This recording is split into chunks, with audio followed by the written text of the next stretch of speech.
500 fights. That's the number I figured when I was a kid. 500 street fights and you can consider yourself a legitimate tough guy. You need them for experience, to develop leather skin. So I got started. Of course, along the way, you stop thinking about being tough and all that. It stops being the point. Get past the silliness of it all. But then,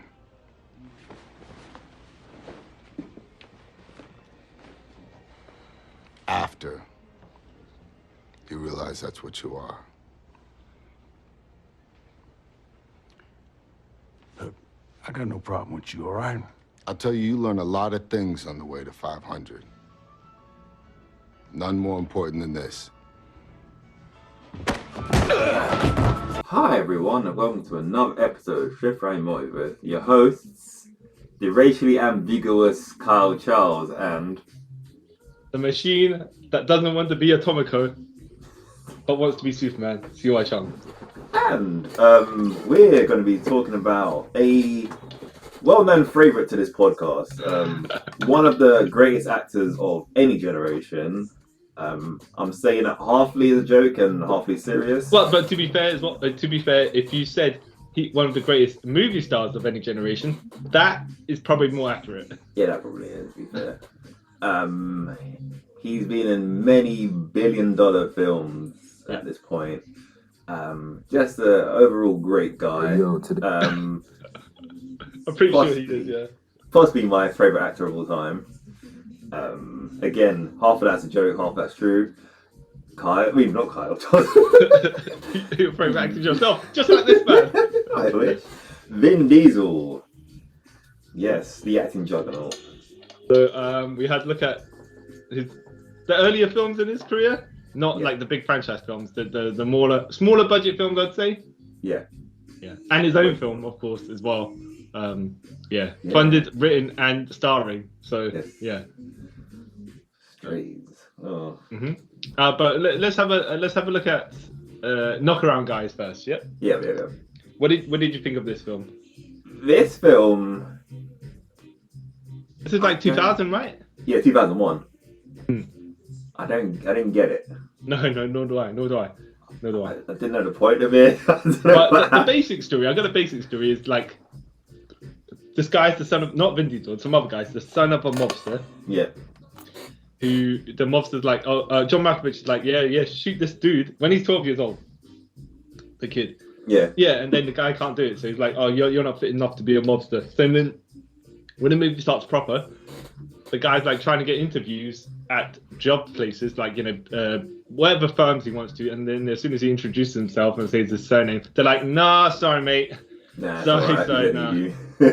But wouldn't you, if you were a man working in the city somewhere, and some dude with the name of a mobster comes in, like this mobster surname, wouldn't you say, I would probably hire you if you're good at what you're doing, of course, right? Yeah. Pending that qualification stuff, rather than not hire you, because then he'd get his dad to go and murk you, Yeah, exactly. Or kind of like make you sleep with the fishes or whatever. Yeah. But this whole movie's made of bad decisions anyways, right? Yes. Vin Diesel, well, they're all playing brother, right? Vin Diesel is, so he's playing kind of the brother of a mobster, which I can kind of buy because it's kind of looking Dominic Toretto Italianish here. Yeah, but then he's Jewish. Yeah. Well, yeah, I don't know how much I could buy of that, but he does look ambiguous enough that he could be some. Yeah. But I tell you what's funny is when he makes his first appearance in his wife beater, of course. Yeah. He's got these gambling machines that he's been paying. Well, okay, so he had gambling machines. He's giving it to the guy in the shop, right? And he says, "I'll take half the split. You take half the split." Yeah. Yeah. And the guy sees Vin Diesel coming. He takes the money away, right? So when Vin Diesel checks the machine, there's nothing in the machine. The guy's like, "No, mate, ain't nothing I can do. I've got the machines already. I don't need to give you jack." Okay, yeah. Which is silly, yeah. Then Vin Diesel walks out like, shopkeeper, you should have told Vin Diesel, right? Yeah. But Vin Diesel don't get told like that. Yeah. That's the funny thing when you watch it afterwards, because you know, like Vin Diesel's gonna get something back. Yeah. Walks in back into the shop with a crowbar and he smashes his own machines. Right? And I'm like, what's this logic? What's this logic? Yeah. I mean, though it does work in the film because he's like a crazy guy. I'll tell you his plan later on. I get to the plan of how they resolve his plan for how they resolve the problem later on. But yeah, so he smashes his own machine. And the guy's like, no, what are you doing? What are you doing? It's like, well, he's smashing his own machines. You don't have to worry about that really. But Yeah. but then he grabs the guy, pulls him through the shop window thing, where the serving thing is, where they pay for stuff, and they basically just threatens the guy for his money back, and then Vin Diesel takes his money. I'm like, well, the guy's left it, but Vin Diesel, you probably lost more money doing that. Yeah, Yeah, exactly. You got to repair those machines. Yeah. And then when they lose the money, the mobster's got to get the mobster's son trying to get back the money. Seth Green was in this, Yeah. and basically, the satchel he had, whatever the sports bag full of money that he's meant to deliver somewhere. He saw some cops and he dumped the money at the airport or something like that. Yeah. And then he thought he could go and pick it back up. He got stalled, and so he missed it. So Vin Diesel was like, "Oh yeah, okay, we're in the town where this is happening, and obviously someone's got to know someone who knows what's going on in town. So what we do, this is the plan: we find the biggest baddest man in town, right? And I'll beat the crap out of him, and then we get him to go and search for us. Yeah. Everything. I'm like, right, okay, Sure. yeah." Not that you get the guy who runs the town, right? Because not necessarily the biggest man runs the town. Yeah. The smart man, you'd say, or the most cunning, right? But this backward stick truck driver looking dude, Yeah. like he's the guy who everyone's afraid of. I mean, like you don't have to look tough, right?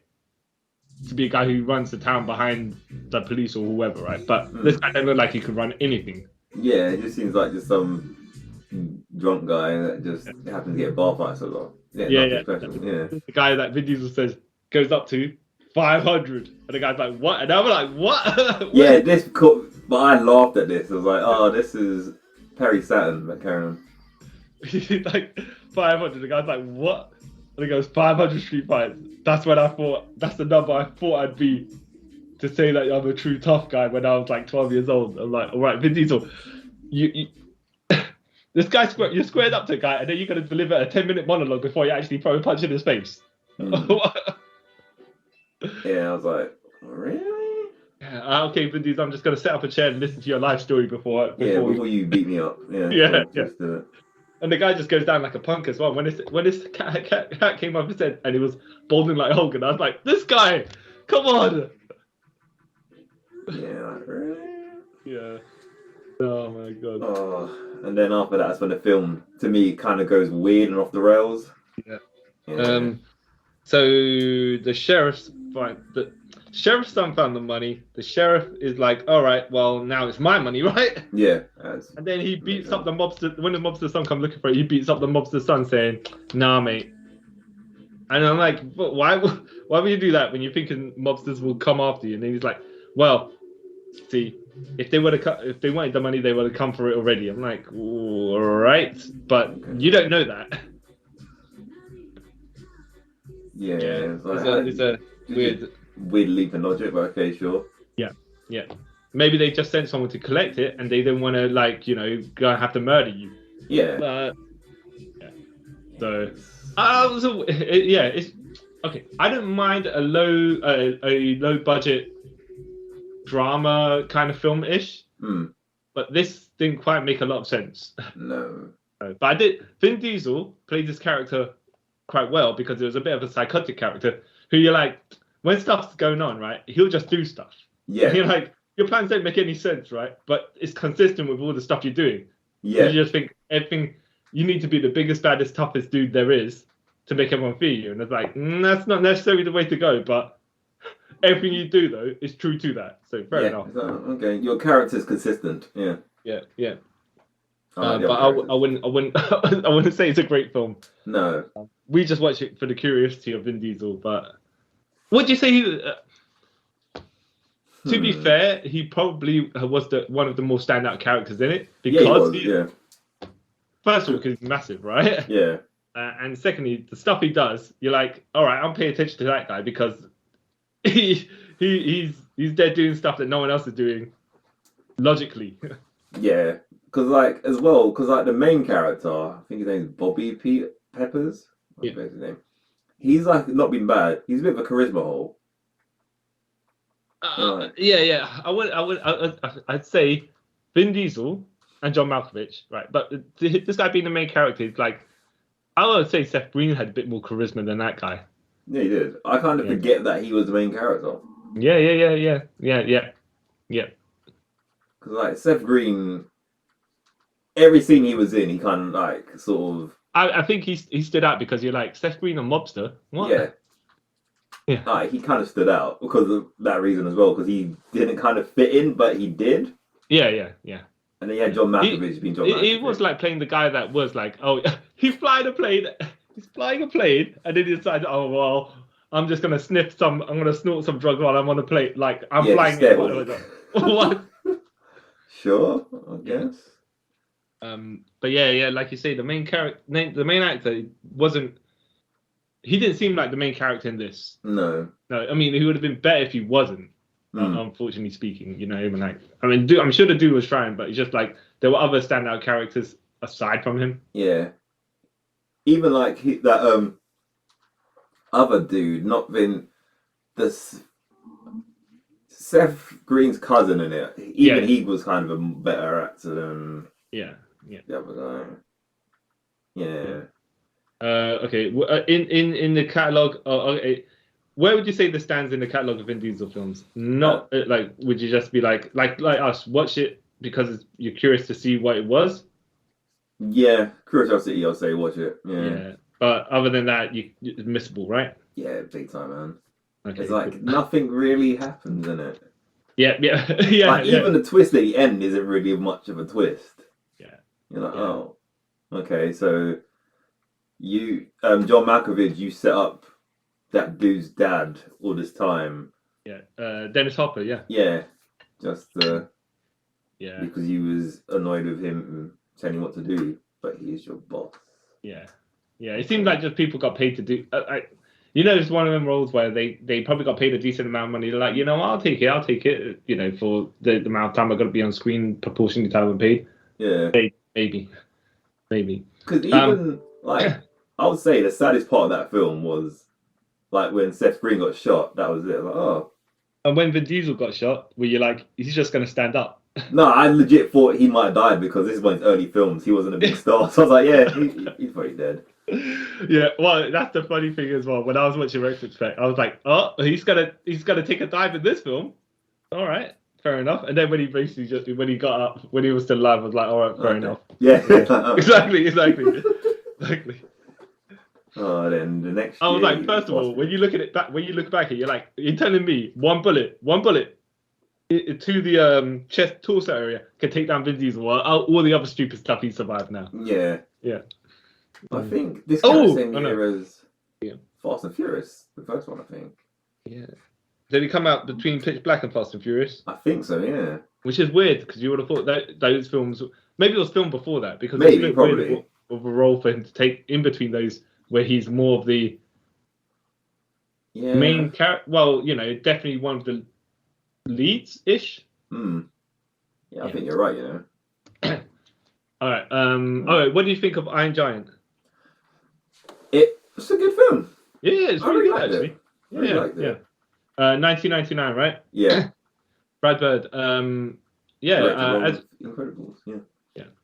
I found it really good as well. I was like, I was waiting for Vin Diesel. Like, I like the animation. It looks like old school, like 50s style, but that's the era of what they were trying to go for, anyways. Yeah. And Vin Diesel Vin Diesel voice acting a robot. Yeah. And it in some ways similar to Groot. When he's trying to learn, it's childlike, or that not simple, but you a bit naive, Yeah. And then he gets. I don't want to say it gets more sentient and world weary, but it's them things where a child is trying to teach the entity, whatever it is, something, and so it imitates the actions of the child as well in some cases. Yeah. But it was funny because when you bring in the comic books and wants to play, and he's like, and then Vin Diesel's pointing to Automako, and he goes, no, you don't want to be Automako. Automako's bad, but you're a good person. You're a good one. You really like Superman. And I'm like, how did they get licensed to those? But it's probably some Warner Brothers affiliate or something like that. Yeah, it's maybe Warner Brothers. Yeah. And then you had the FBI guy who's like, no matter what, Yeah.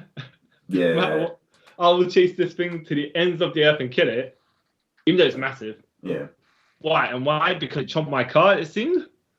Some petty. It's one of those weird petty reasons that all these sort of bad guys have in these films. Like, well, yeah, it's like it starts with a petty reason that then escalates because big time. it's like, well, if you're gonna do stuff to antagonize the person, then it's just gonna escalate from your part to their part. And when they're defending themselves or however you want to put it, right? But they're reacting to what you've caused. All of a sudden, they're still, they are the enemy. Yeah. Especially at the end where I did like the logic of, oh, we got to destroy it, we got to bomb it, right?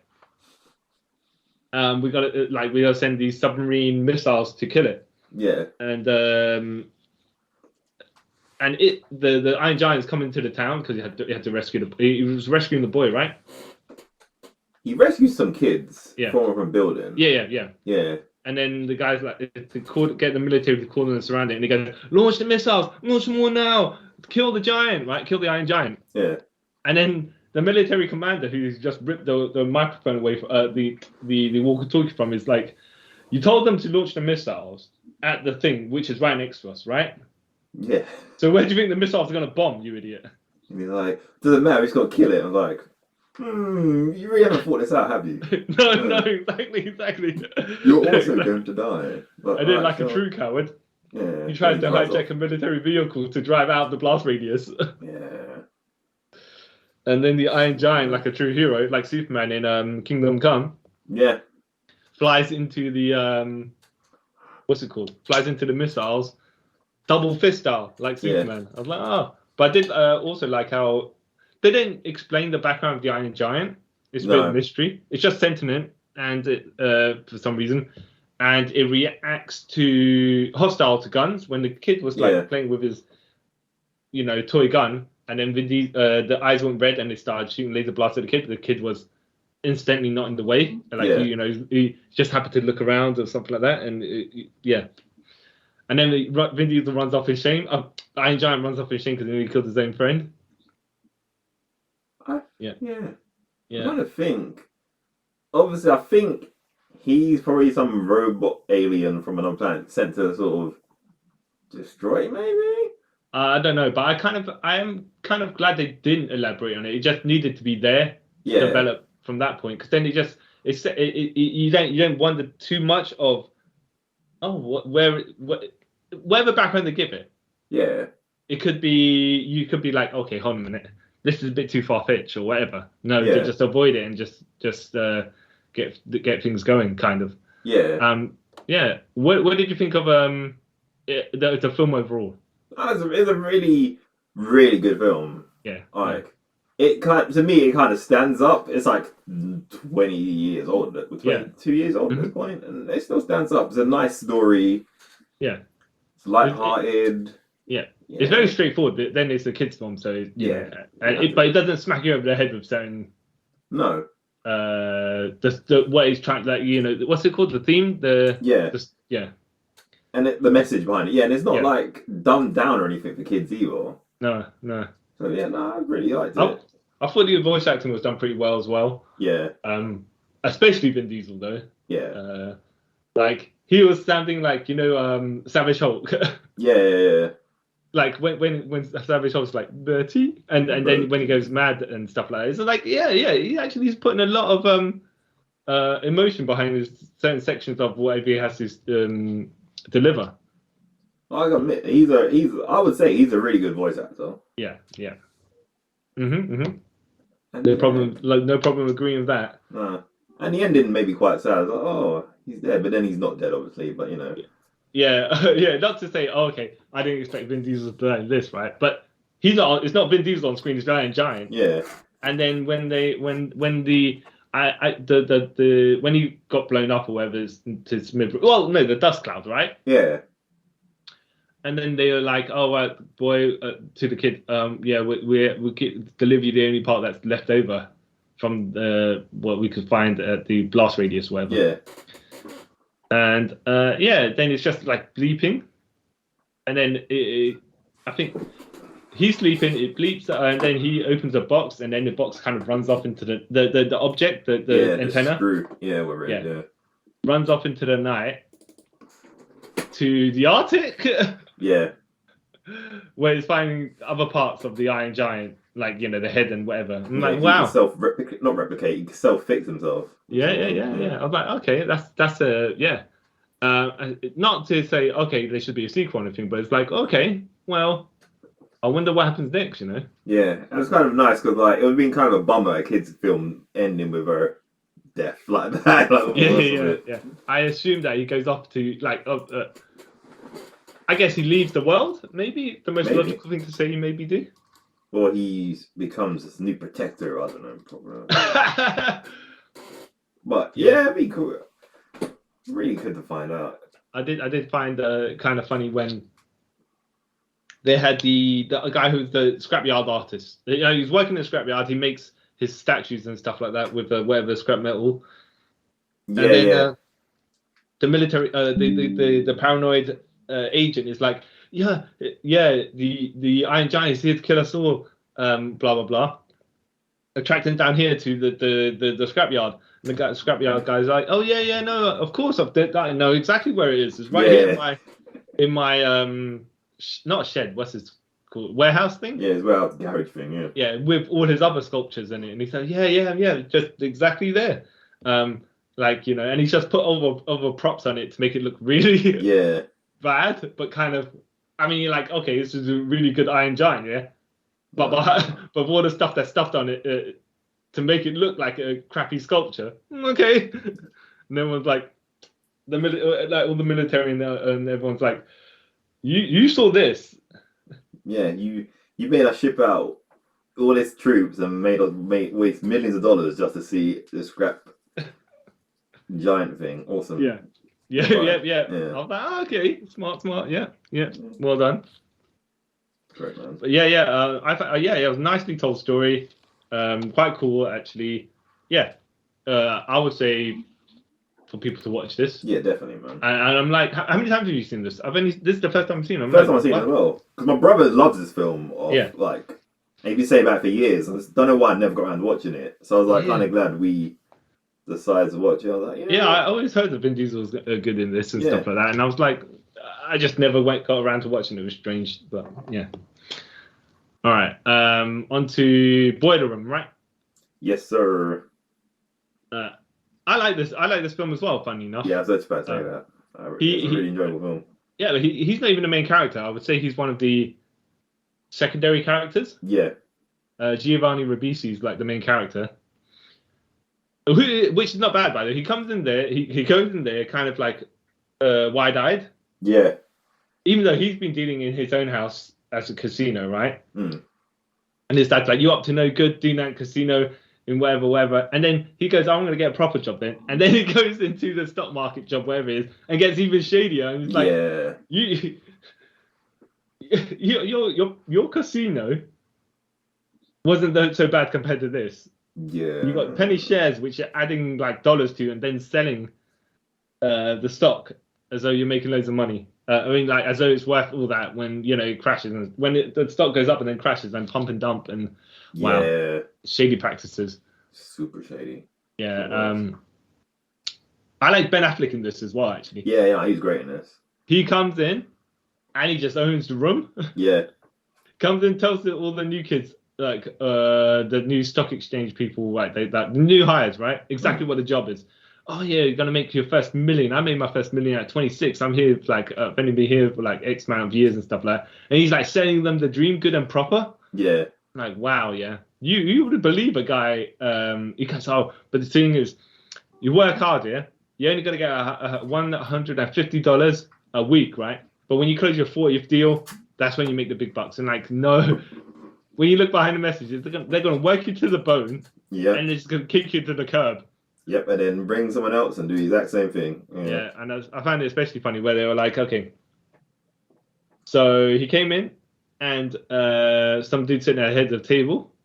Oh yeah. And Ben Affleck said, awesome. "Yeah." He's like, "No, I'm gonna, take another seat. I'm here." He didn't tell him to get out of the way or stuff like that. Who do you think you're a big man? He's just like, "No, dude, take another seat. I'm gonna be standing here, to do the presentation."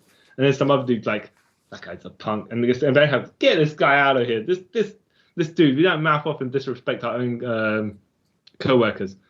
And then first thing he says is like, "So has anyone ever taken a Series 7 test or whatever it is?" Yeah. And another guy puts his hand up and goes, I'm sorry, you're going to have to leave this for new hires only. And I'm like, oh, that's sly, because he knows, because he passed the test, he knows exactly how things should work. Mm-hmm. But this company doesn't do it that way. Yeah. So he needs to get rid of him. I was like, oh, man. That was a good scene. I was like, ooh, that was quite... Yeah, and then when he does his other scene where he's talking to because they're not getting the things needed, like the amount of clientele, because they're set up to fail anyways. Right? Yeah. But he's blasting them, and it's like, except for Giovanni Ribisi, like he's the only guy that's done it, blah blah blah. And it's like, oh man, you made them all feel disappointed in himself. They couldn't do what you asked them to do. Yeah. But the thing is, what you asked them to do is actually, first of all, it's shady, and secondly, it's actually not possible. Nope. The actual possibility of completing it is not particularly high either. No. Yeah. It's all messed up. But I did have to say, when Vin Diesel came on, when they're watching Wall Street, the original one with Michael Douglas, and then they're reciting the lines, and then your boy Vin Diesel has to recite the whole movie to show off everyone. Yeah. All right. Fair enough. Yeah, so yeah, like, okay, so you're trying extra hard to be part of these guys. Well, yeah. Okay, sure. But I did like it though. In some ways, it informed the rest of his character, where Giovanni Ribisi is like him. So this is later on in the movie where he's more chummy, and Vin Diesel's more disarmed around him. Yeah, because Vin Diesel's standing up for the guy and stuff like that. And Giovanni Ribisi is like to Vin Diesel, how do we make so much money? Because you're not only supposed to take a certain percentage of it, and we're actually we're topping up the thing about 300%. We shouldn't be doing that. That's not right, is it? And Vin Diesel's like, don't worry about that. No, don't. You're happy with the money you're making, right? Don't think about nothing. Don't worry about nothing. Don't think too far. And it's not like the way it's delivered is like, it's not trying to convince Giovanni Ribisi that it's wrong. It's trying to partially convince himself that nothing bad is going on because the money is coming in. Yeah. And I was like, yeah, he's like, well, you're not doing a good job convincing him. And the way he comes across is like, you're half-heartedly convincing yourself as well. I'm like, oh, you know what? Well delivered. Yeah, because he's the only one that seems like he's kind of like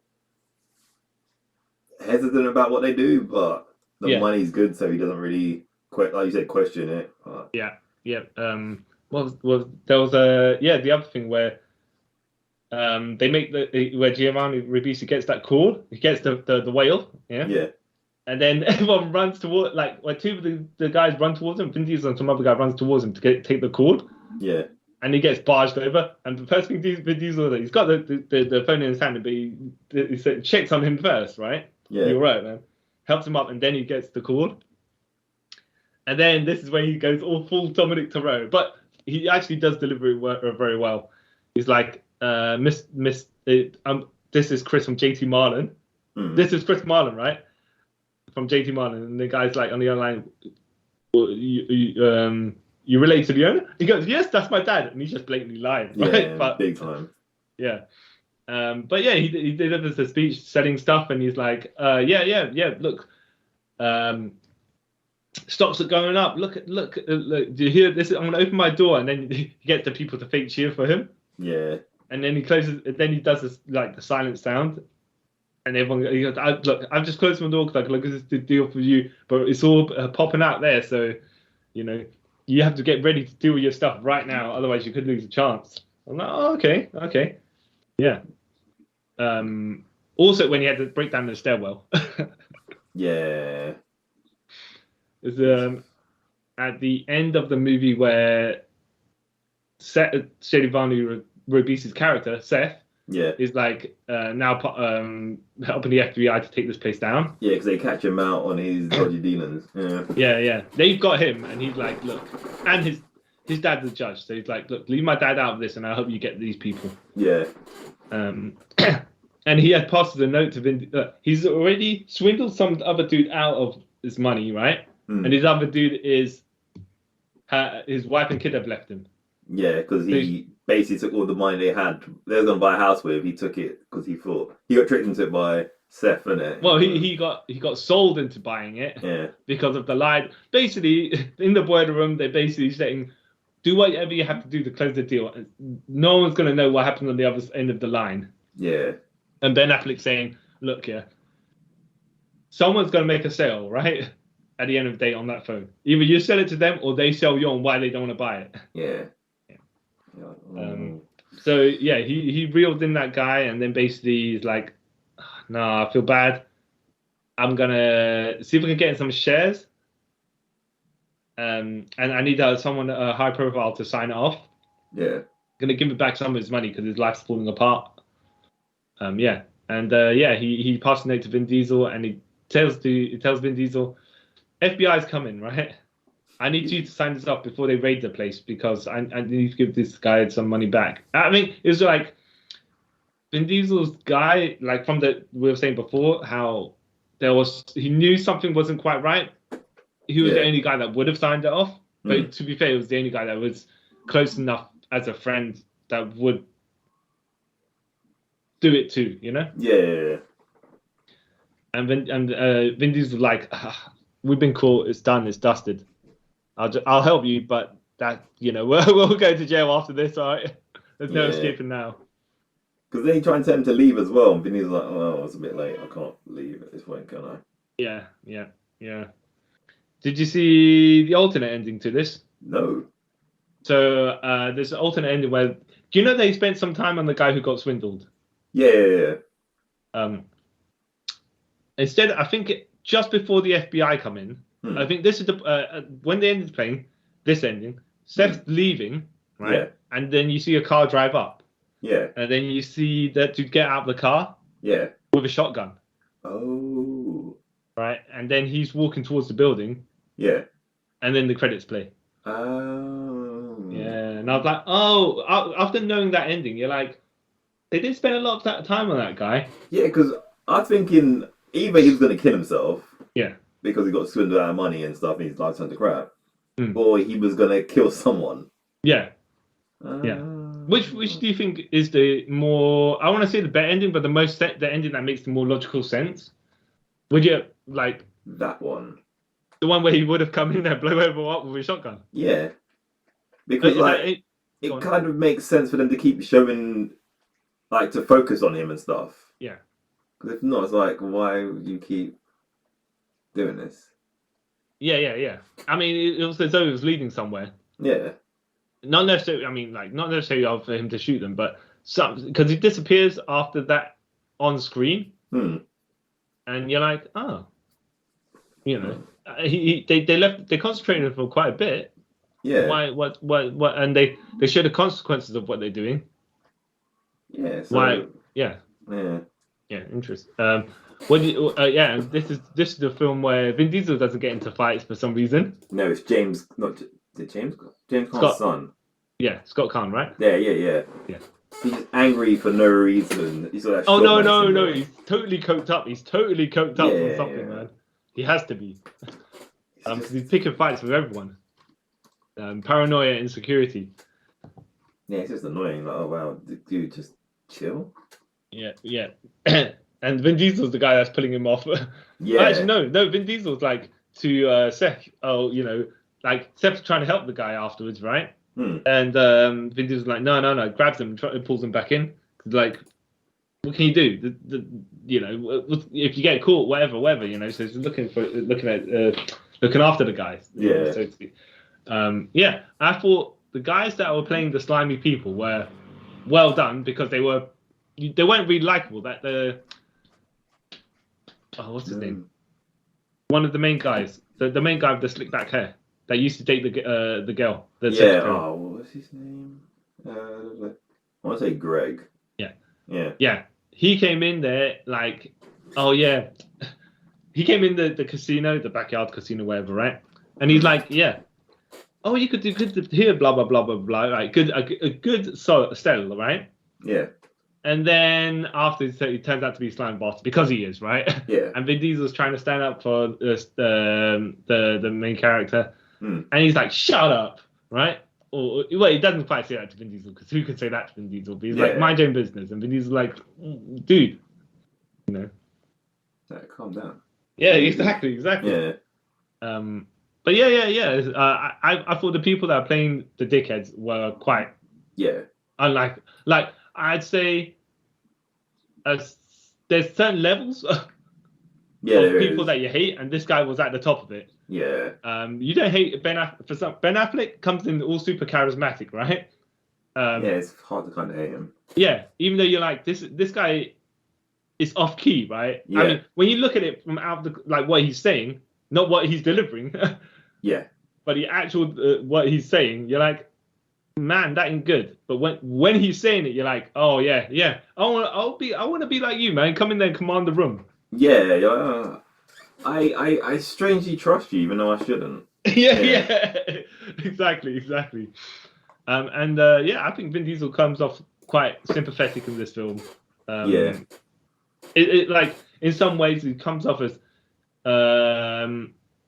he's like a facade. Yeah. He's like, oh yeah, I'm bigger than like kind of egotistical and arrogant, right, as a persona. But underneath that, he's like, I'm trying to fit in with these guys because they're my buds. Yeah. I've not a reputation, but I'm in their place. I'm in with them. You know, I'm gonna be like them. You're like, maybe you shouldn't because one's a cokehead, one's a slime ball. You know. And they always make weird racial jokes towards him. Yeah. Yeah. Like, okay, sure.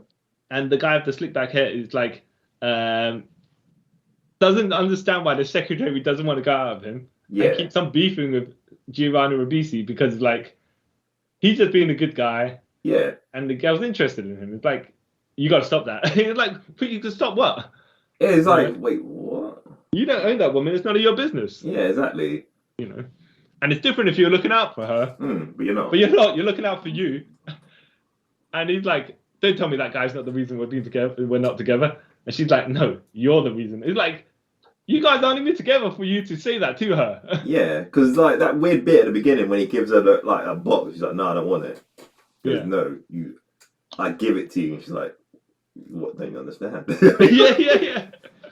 But that set him up. That after his introduction, that set up the rest of his character. Even at the end, where he was trying to, when they're big boss, and Seth's like, "Oh look, I've got the guy. I sold him this amount, this like whatever," and he took a loss. He took a huge loss. We need to keep him. You know, I need to make good for him. I need to make some amends. Otherwise, he's going to leave us, and we won't make as much money. Yeah. And they call that guy Greg in. Right, because it's like, and Greg walks in there and he goes, I don't know what this guy's been telling you. Right away, he's trying to shift blame and stuff like that. And I'm like, oh, nice. Nicely written in your script there, because we're not meant to like a guy. And right away, even though he doesn't even know what's going on, he's trying to shift blame away from him. And then Seth's like, no, but he's your client. No wonder. He flips it back at him and says, no wonder why this guy is thinking of leaving. His own broker don't even know who he is or care about. And he gets the deal sealed, and I'm like, oh, nice. It's a good film. I really like it. I'll watch it again. Yeah. I mean, this is my second time watching it. You what? This is your first time. Yeah. Oh, I would tell you. Oh, you're in for a treat. But between this and Wolf of Wall Street, because they're kind of similar, right? Yeah. Which one would you watch again? Probably this, because Wolf of Wall Street is too long. Yeah. Not to knock it, right? Not to knock it, but this is kind of a slimmer, faster moving version of that. Yeah. And the consequences are kind of more different, because it's like that's about the high life of being a I don't want to say a conniving scumbag, but you know, basically, right? yeah. And this is the consequences of being that, of that life, yeah. You know, how to you ruin other people's lives and stuff like that. Yeah. Okay. On to Strays, 1997, right? Yes, but can we pause it there because I think my food might have come. Just before going to Strays, actually, I just realised something, right? Yeah. So in Wolf of Wall Street, there's Margot Robbie's in it, and she gets nude, right? But what we're saying is, forget that woman. We'd rather watch Vin Diesel. Yeah, basically. Stranger, right? Okay. Yeah. Yes. Yeah. Anyway. So weird. Hey, I was like, yeah. Well, he's a captivating man, if I'm honest. You know. Yeah. And it's not just his performance in that film as well. So. No, yeah, but I think it's also the pace of it, and I'd probably rather like we said, if it'd be better if they have the other ending where the guy's coming in with the shotgun.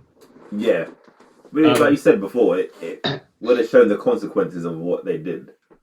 Like them going to prison, kind of is the easy. It's gonna sound bad, but it's the easy way out, isn't it? Yeah. Yeah. And it's coming for them anyways, but it's just like, well, there's actually a worse option than going to jail. Death. Yeah. But anyways, moving on to Strays. Now, I mean, this is the first time I've watched this film. Yeah. I didn't even know this film existed till you told me about it. Oh, really? Yeah. I knew the existence of this film. Which is why I was like, oh yeah, Vin Diesel should direct Fast and Furious 10 then, right? Yeah. But then I saw, look, this film's made on a budget, right? So don't want to cuss it too much, right? No.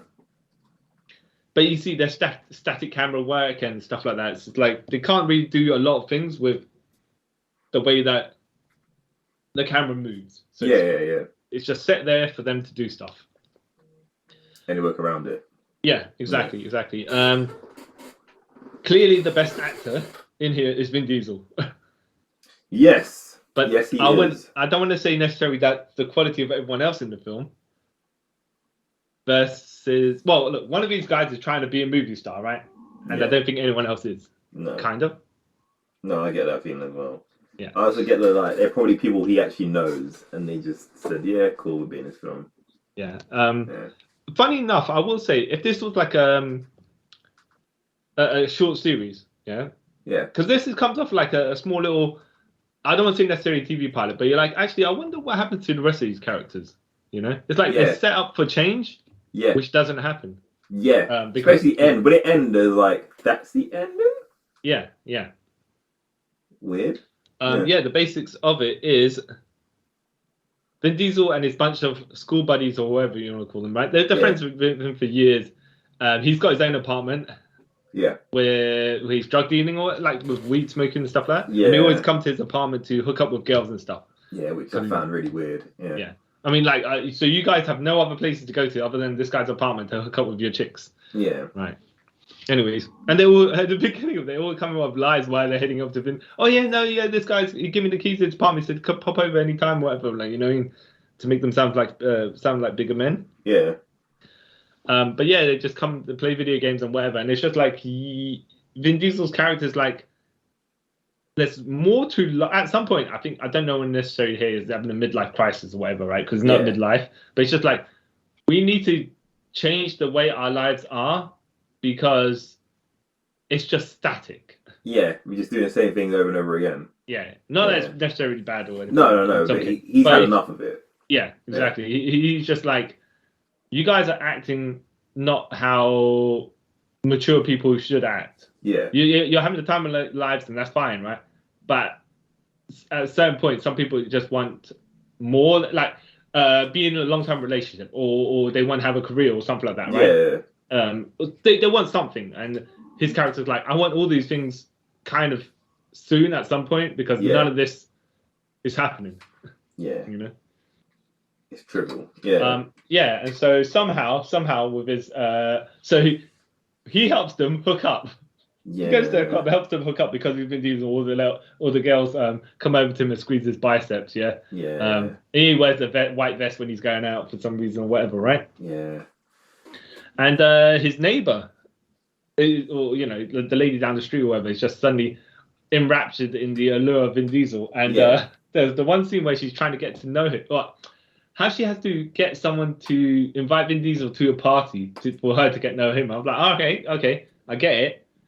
But when the scene was happening, right? I mean, I think they all, the lady and Vin Diesel will pass each other, and they get their heads up, the nod, and the smile, yeah. Like, and Vin Diesel's like, oh yeah, I don't know though, because I'm a different type of I'm a lower class man in some ways. Well, he's in his head, he's like, I don't think she'd go for a guy like me, right?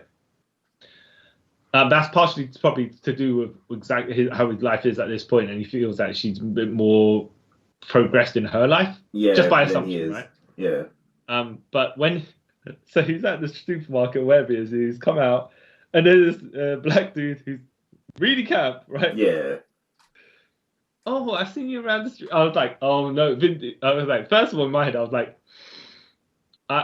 are you going to attempt to say, because it could happen, like guys hitting other guys all the time. I was like, yeah, right. Is he going in this direction where, I mean, look, all the ladies want him or whatever, right? Yeah. But even some men want him. I was like, okay, you know, if that's the way it is, then fair dues, yeah. I mean, like you've seen in Multifacial, where when he's playing it, and at the beginning he's playing like over the top Italian macho dude, where he's like, oh yeah, I punched my girlfriend in the face, I slapped her up, and I'm like, okay. So variations not outside of his wheelhouse, right? Yeah. But no, it was a farce. No, it's not. It's a farce. It was a ruse, because he invited Vin Diesel to the party, so the girl, the lady across the street, or the neighbor. Yeah, exactly. I'm like, okay, fair enough. See, I thought, because I got some like homophobic tones in this film as well. Sometimes. Yeah.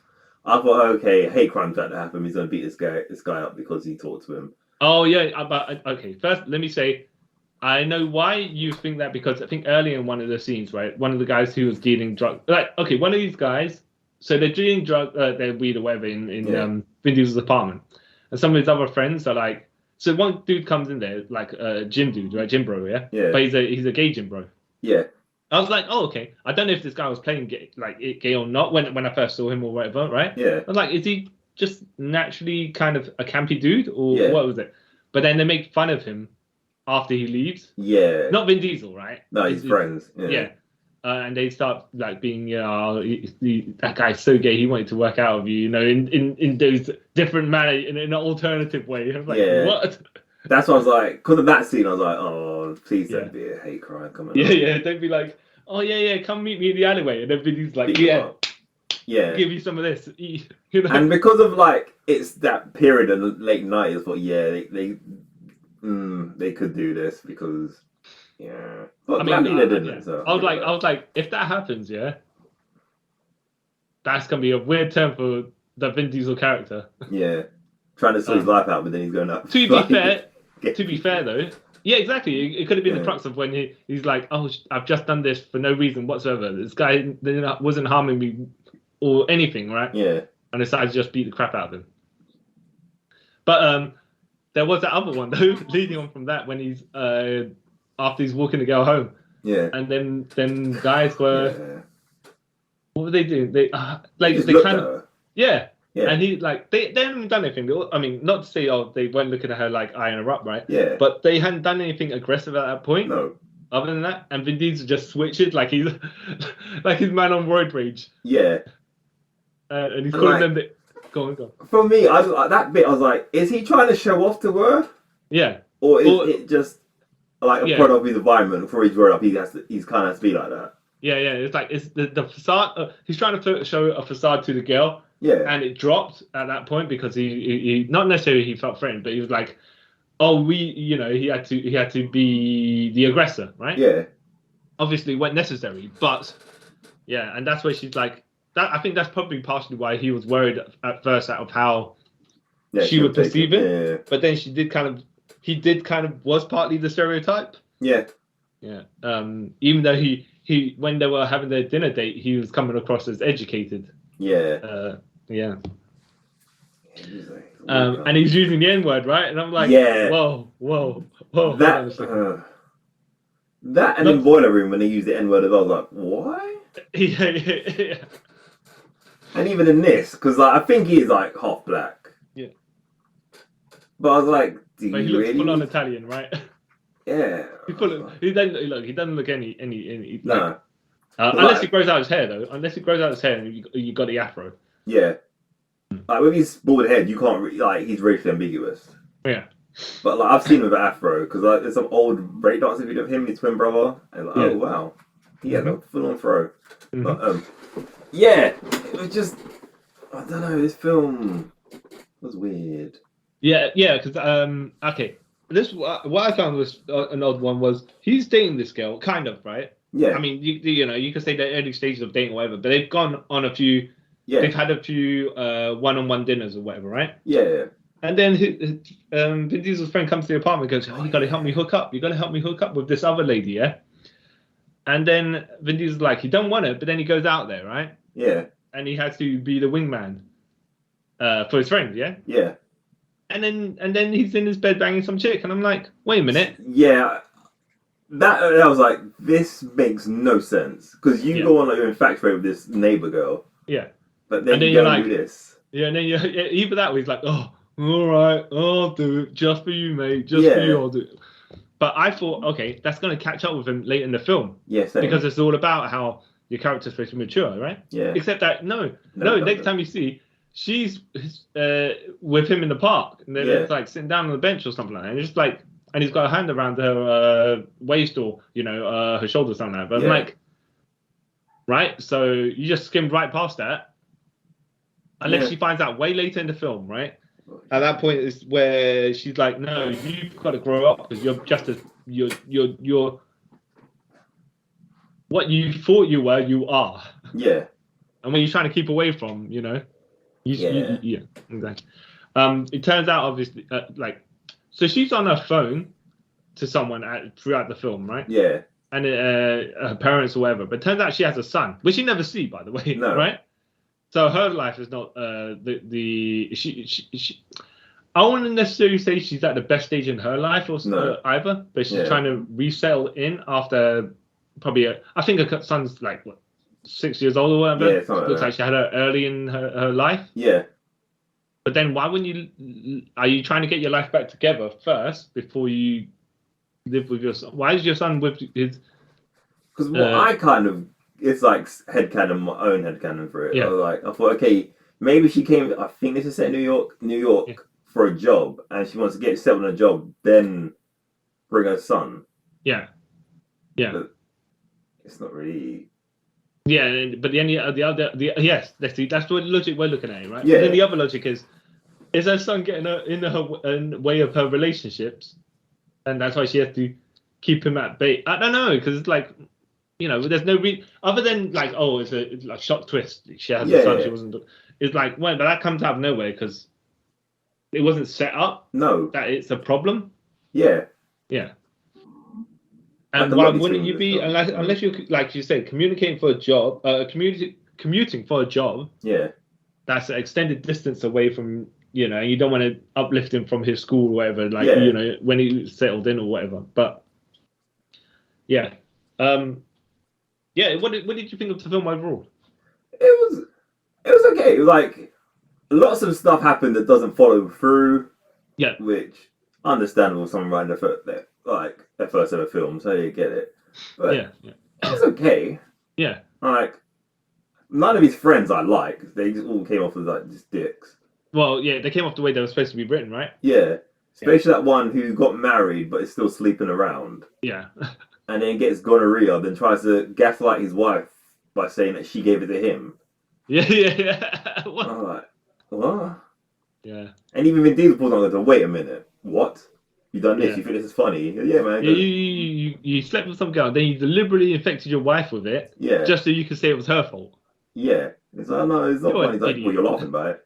Yeah, exactly. I was like, wow. That bit I really liked. Like, he just like realized, wow, these people are trash.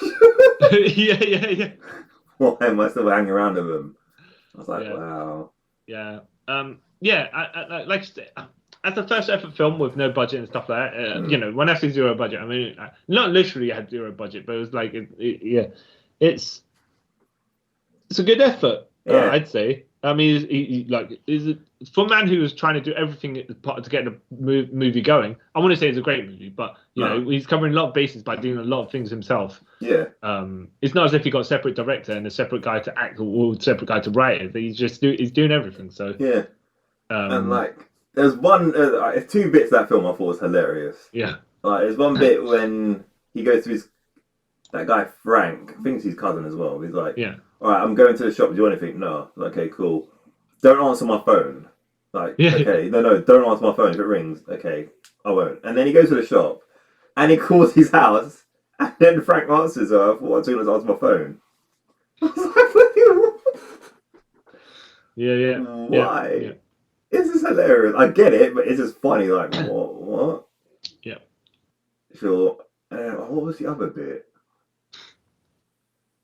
There's another. I can't think of it at the moment, but yeah. All right. Well, let me fill something in, and then maybe you get to that, right? Yeah. But there seems in his apartment block, right? In his apartment where he is, there's only one toilet on that floor. It seems. A community toilet. Yeah. Right. And then so when Vin Diesel's hooking up with the girl, no, this is separate, right? Yeah. Does he hook up with the girl? I don't know. Something's happening in where he is, right? I think some girl's trying to hook up with him. He's like, no. Yeah, and then his friend's hooking up with a girl in the bathroom there, over the sink, right? And then his other friend's trying to watch through the keyhole. Yeah. And Vin Diesel's like, you people got to go. You got to get out of here now, right?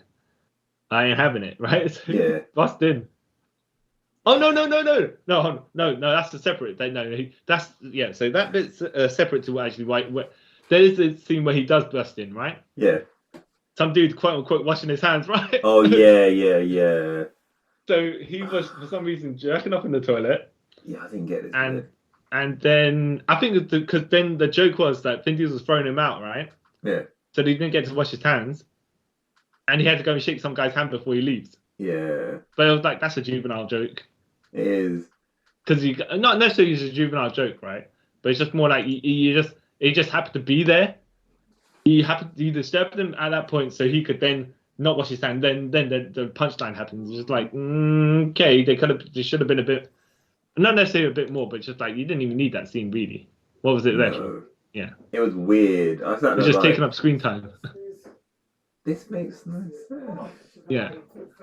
It's like like even for the friends, like why would you decide to go in the toilet and do this? Yeah. When people are literally around the corner. Yeah. You know what I mean? It's like this makes no sense. Yeah. But sure, I guess whatever. Weirdo. Yeah, but all these friends are just weird. They're weird. As a first effort of a film, it's not bad. It's not bad. Oh, we also got to say that about his ending where he. Well, like they kind of explain why they're all the way they are because none of them had dads, so they all like gravitated to each other and became friends, and that's why they're the way they are, sort of. I was like, I guess that. I mean, in some ways it makes sense, but if they're all girls, they would have been like in a different. Not necessarily a different environment, but definitely different professions, quote unquote, if you go by the stereotypes, right? Yeah. That might have been a different film to watch. Anyways, yeah. And then that's it. And then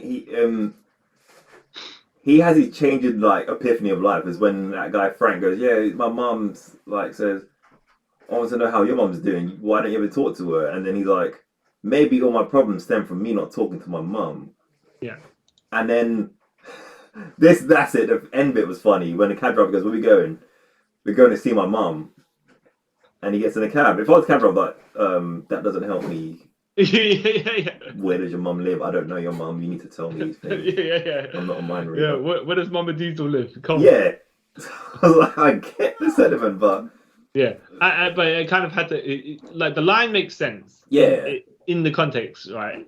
But it doesn't make sense if you're the characters in the film. Yeah. So, okay, sure. Yeah. Where does your mum live? But this is one is well, I have to say you're curious to watch it to see how it is. How a Diesel film would be, I guess. But I wouldn't say it's necessarily great. What is that? It's great. No. Yeah. It's not like Fast and Furious's prime levels are good. If I'm honest. No. Yeah. Or a Riddick. You know. Yeah. Yeah. To be fair, he went on to better films afterwards. Yeah.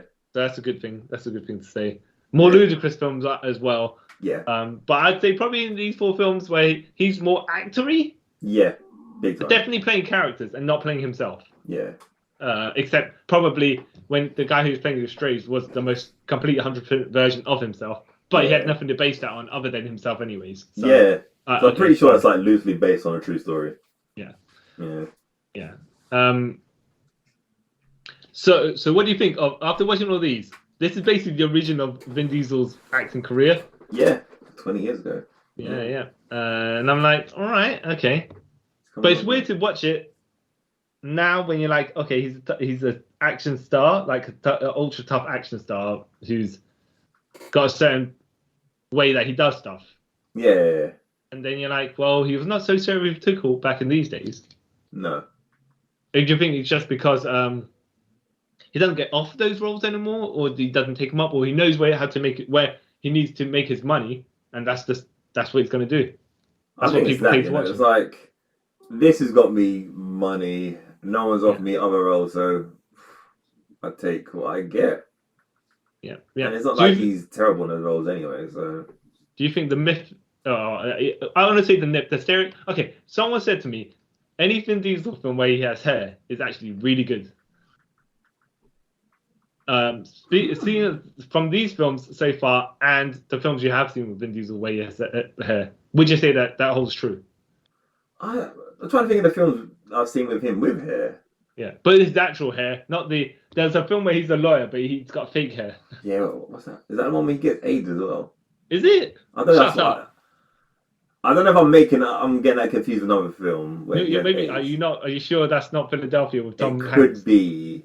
So I'm gonna say first of all, yeah, I know that even if Vin Diesel has AIDS in the film, the AIDS. Oh no, I know what you're talking about. No, yes. He wasn't a lawyer in that. Yeah, and I bet you the AIDS didn't even kill him anyway. Probably not. But probably only man to cure AIDS by snoring at it or whatever. Yeah. No.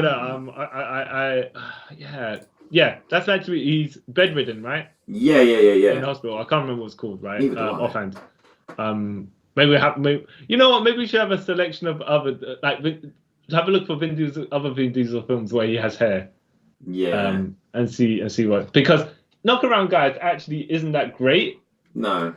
But he's got hair in it, right? He's like got a #1 cut, right? Yeah. But he's not bad in it. No, he's not. He's all right in it. He's probably like you said earlier, it's probably like the best part of that, like one of the best parts of that film. Yeah, because he's so ludicrous, right? Yeah. Iron Giant is not like we can't tell if he has hair or not, so we're gonna okay. In Boiler Room, he does have hair. Yeah. And that's good. Strays, did he have? Oh yeah, he had hair in it, but I wouldn't say that it was one of the better films he had. He did. But maybe that's because he had too much to do as far as production goes for this. Yeah. Oh man. Yeah. All right, cool. All right, that'll be us finishing off for now. Yeah, I think in the future we should visit some more of his films because I enjoy them weirdly. Well, yeah, but more. Okay, to be fair, okay, maybe we should do one on a selection of Vin Diesel action films and then a selection on his dramatic films or something like that. Just like keep the genres together. You know? Yeah, of course. Yeah, because I know the action films just have action, and then you're like, but he's just going to be the same he's basically the same character through the entire thing, except there's slight tweaks. Yeah. Whereas the dramatic ones, I'm sure we're like, okay, and probably the ones that we haven't watched actually, that he does the more dramatic roles in, and we'd be more intrigued of how he interprets certain things. Yeah. Like Billy Lynn's Long Half-Term Walk. Apparently that's not an action film. Okay. It's a wartime drama. Okay, cool. Are you gonna throw in Saving Private Ryan in that? Yeah, he's good in that, even though he's in it for like 5 minutes, right? Yeah. I saw the scene he was in it. Yeah, it's pretty good. Yeah. It took me years to figure out it was actually him, but yeah. But we can't watch a whole film just for a 5-minute cameo, man. Nah, because that's quite a long film as well, isn't it? Yeah. Even though I haven't seen it, strangely enough, but it's a good film. It's depressing, but it's a good film. I'll have to watch it at some point. Yeah, so do it one day. Yeah. So that's us signing off for this episode. Yes, sir. Mm-hmm. Well, I am sorry. No, I was gonna think of something to say. But Yeah. You go.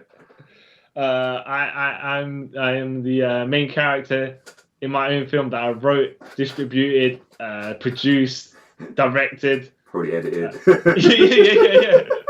Yeah. See why, Chung? And I am the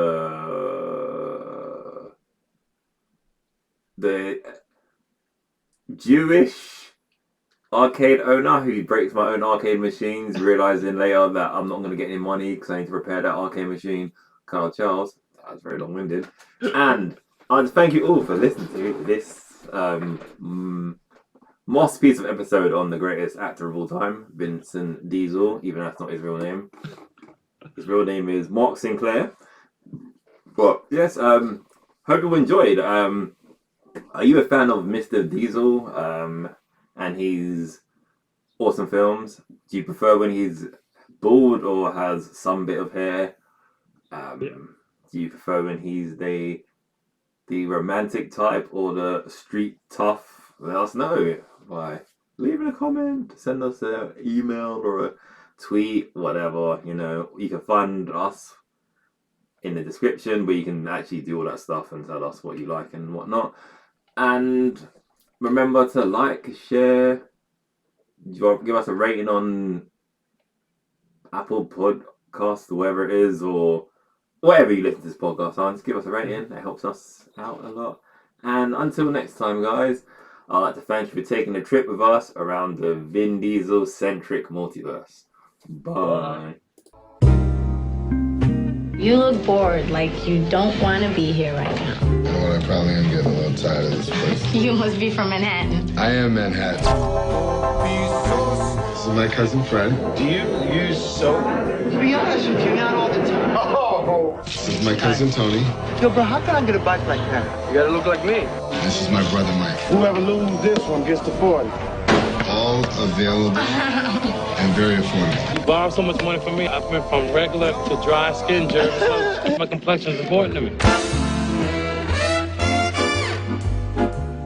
Yeah, I just saw that guy that lives next door. No, he didn't even smile at me.